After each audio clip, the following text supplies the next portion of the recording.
Everyone, welcome to my another vlog. ನನ್ನ ಮಗಳು ಬೆಳಗ್ಗೆ ಬೇಗ ಎದ್ದು ಒಂದು 5:30ಗೆಲ್ಲ ಎದ್ಬಿಟ್ಟು ಓದ್ಕೊಳ್ತಾ ಕೂತಿದ್ಲು. ಆಮೇಲೆ ನಾನು 7 o'clock ಎದ್ದೆ. ಬೇಗ ಎದ್ದೊಳೋದಕ್ಕಾಗಲ್ಲ ನನಗೆ, ಪಾಪು ಮಧ್ಯ ರಾತ್ರಿ ಎಲ್ಲ ಎದ್ದೇಳಿಸ್ತಿರ್ತಾನಲ್ವ, ಅದಕ್ಕೆ ನಾನು ಅವಳು ಕೂತ್ಕೊಂಡು ಅವಳು ಬೆಳಗ್ಗೆ ಎದ್ದು ಓದ್ಕೊಂಡಾದ್ಮೇಲೆ ಈ ಥರ ಕಾಫಿ ಟೈಮಲ್ಲೆಲ್ಲ ಕೂತ್ಕೊಂಡ್ಬೇಕಾರೆ ನಿನ್ನೆ ಎಲ್ಲ ಏನು ನಡೀತು, ಸ್ಕೂಲಲ್ಲೆಲ್ಲ ಏನಾಯಿತು ಅಂತ ನನ್ನ ಹತ್ರ ಡಿಸ್ಕಸ್ ಮಾಡ್ತಾಳೆ.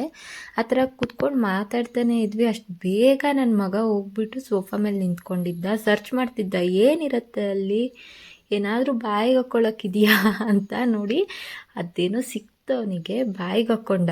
ಆಮೇಲೆ ನಾನು ಅದನ್ನು ಅಬ್ಸರ್ವ್ ಮಾಡಿದೆ, ಅದನ್ನು ನೋಡಿ ತೆಗೆದ್ರೆ ಒಂದು ಚಿಕ್ಕ ವಯರ್ ಹಾಕ್ಕೊಂಡಿದ್ದ. ಆಮೇಲೆ ನಾನು ಲೇಟ್ ಆಗುತ್ತೆ ಅಂತ ಹೇಳಿಬಿಟ್ಟು ಬೇಗ ಎದ್ದು ಇದು ಇಡ್ಲಿನೆಲ್ಲ ಮಾಡಿಕೊಂಡೆ. ಇಡ್ಲಿ ಮಾಡಿ ಅದಕ್ಕೆ ಕಾಯಿ ಚಟ್ನಿ ಮಾಡಿದೆ. ಕಾಯಿ ಚಟ್ನಿಗೆ ಒಗ್ಗರಣೆ ಕೂಡ ಕೊಟ್ಟೆ. ಇಡ್ಲಿಗೆ ಕಾಯಿ ಚಟ್ನಿ ಮಾಡಿ ಒಗ್ಗರಣೆ ಕೊಟ್ಟರೆ ಅದ್ರ ಟೇಸ್ಟ್ ಚೆನ್ನಾಗಿರುತ್ತೆ. ಇಲ್ಲ ನನ್ನ ಮಗಳು ತಿನ್ನಬೇಕಲ್ಲ, ಅವಳು ತಿನ್ನೋದಿಲ್ಲಲ್ಲ, ಅದಕ್ಕೆ.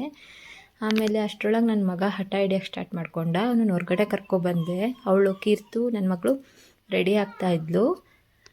ಹೊರ್ಗಡೆ ಕರ್ಕೊಬಂದರೆ ಅವನಿಗೆ ಫುಲ್ ಖುಷಿ, ಆರಾಮಾಗಿ ಹೊರ್ಗಡೆ ಎಲ್ಲ ನೋಡ್ಕೊಂಡು ಆರಾಮ್ಸೆ ಇರ್ತಾನೆ. ಆಮೇಲೆ ಅವನಿಗೆ ಒಂಚೂರು ಇಡ್ಲಿ ತಿನ್ನಿಸಿ ಇವಾಗ ಮಧ್ಯಾಹ್ನಕ್ಕೆ ಅಂತ ಆ್ಯಪಲ್ ಪ್ಯೂರಿ ಮಾಡಿದೆ. ಆಮೇಲೆ ಸಂಜೆ ಅಮ್ಮ ಬಂದಿತ್ತು. ಬೆಳಗ್ಗೆಯಿಂದ ನಾನೆಲ್ಲ ಕೆಲಸ ಮಾಡಿರ್ತೀನಿ ಅಂತ ಹೇಳಿಬಿಟ್ಟು ಅಮ್ಮನೇ ಅಡುಗೆ ಮಾಡ್ತೀನಿ ಅಂತ ಹೇಳ್ತು. ನಾನು ಮೊಳಕೆ ಹುಳ್ಳಿಕಾಳು ನೆನೆಸಿದ್ದೆ, ಅದು ತೆಗೆದುಕೊಟ್ಟಿದ್ದೆ.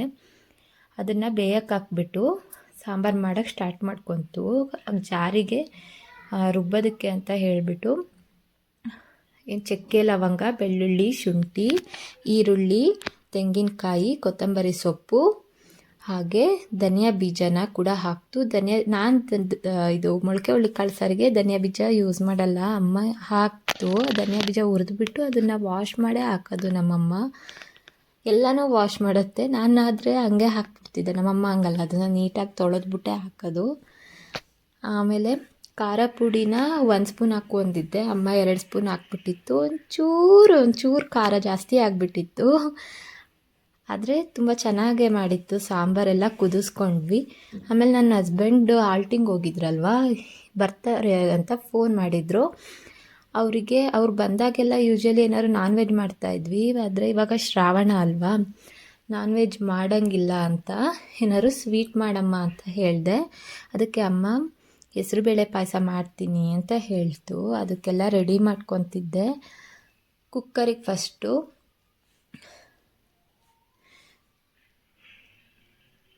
ಕುಕ್ಕರಿಗೆ ಒಂಚೂರು ಹೆಸರು ಬೇಳೆನ ಹಾಕ್ಬಿಟ್ಟು ಸ್ವಲ್ಪ ಉರಿಯೋಕ್ಕೆ ಸ್ಟಾರ್ಟ್ ಮಾಡಿದೆ. ಅದು ಯಾಕಂದರೆ ಹಸಿ ವಾಸನೆ ಹೋಗಬೇಕಲ್ವ, ಅದಕ್ಕೆ ಚೆನ್ನಾಗೇ ಹುರ್ಕೊಬೇಕು ಹೆಸರು ಬೇಳೆನ.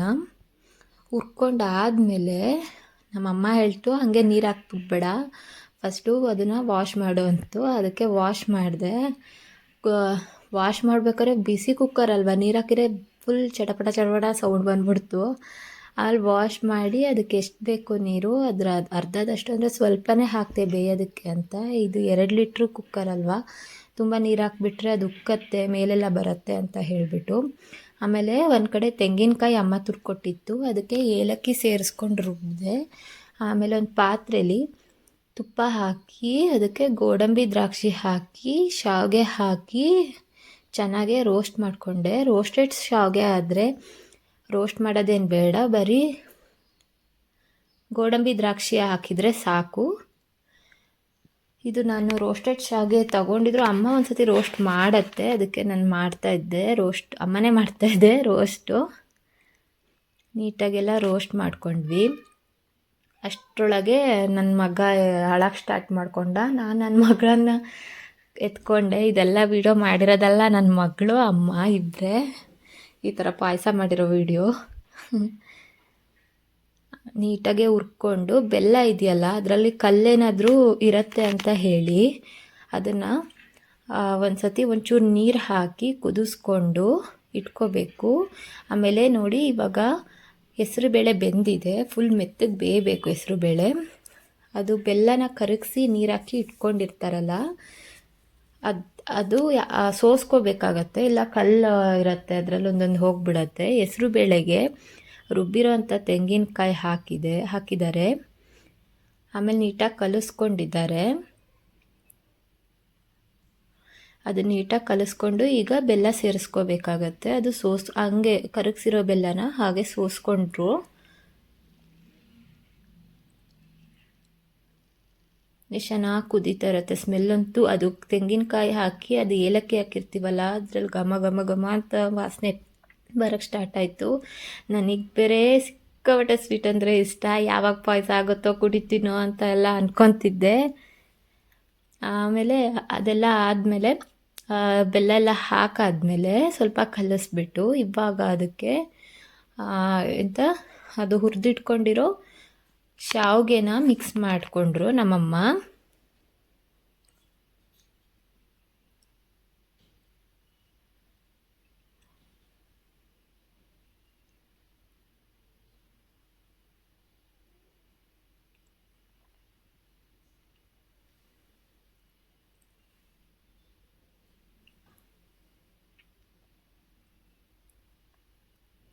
ಶಾವ್ಗೆನ ಇವಾಗ ಮಿಕ್ಸ್ ಮಾಡಿಕೊಂಡ್ರು. ಶಾವಿಗೆ ಮಿಕ್ಸ್ ಮಾಡಿಕೊಂಡು ಅದು ನೀಟಾಗಿ ಕಲಿಸ್ಬಿಟ್ಟು